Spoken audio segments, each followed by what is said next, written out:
In this next topic, a new article was just released that Tesla vehicles and all electric vehicles cost a little bit more to repair than others. So let us take a look at it. But if you're just joining in, my name is Dennis. I love talking about Tesla hacking, so definitely hit that subscribe if you're interested. Shout out to Inside EVs. EVs are more expensive to repair in collisions, study finds. While EVs are more costly to fix in the event of a collision, they are likely to remain drivable. So taking a look at this article, it kind of makes sense, right? Newer technology, all these different computers and gadgets, and also if the manufacturers aren't used to building them for 5, 10, 20 years, then repairing them is going to be a higher cost. And the other thing that with the EVs and Tesla vehicles specifically is if it gets into an accident, a lot of body shops don't necessarily want to mess with the battery, so they'll just write off and total the whole battery as well. But coming from this article, for Q2 2023, severity costs were higher for EVs by $963 in the US and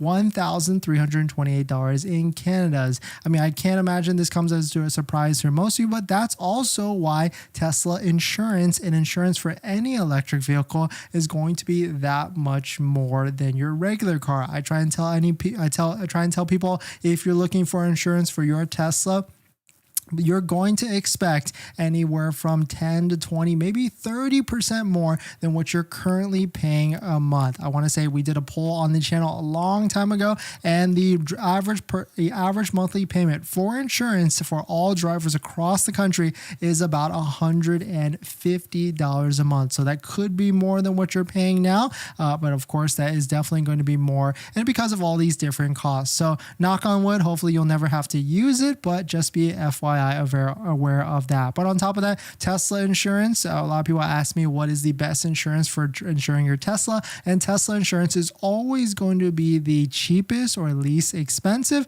so just be aware of that. But at the end of the day, go quote all of them to see which one is the best viable option for you. But we're going to jump into the next topic, but before we do that, this video is actually sponsored by my Patreon link. Down below in the description is the Patreon link or support the channel, so definitely check it out if you're interested.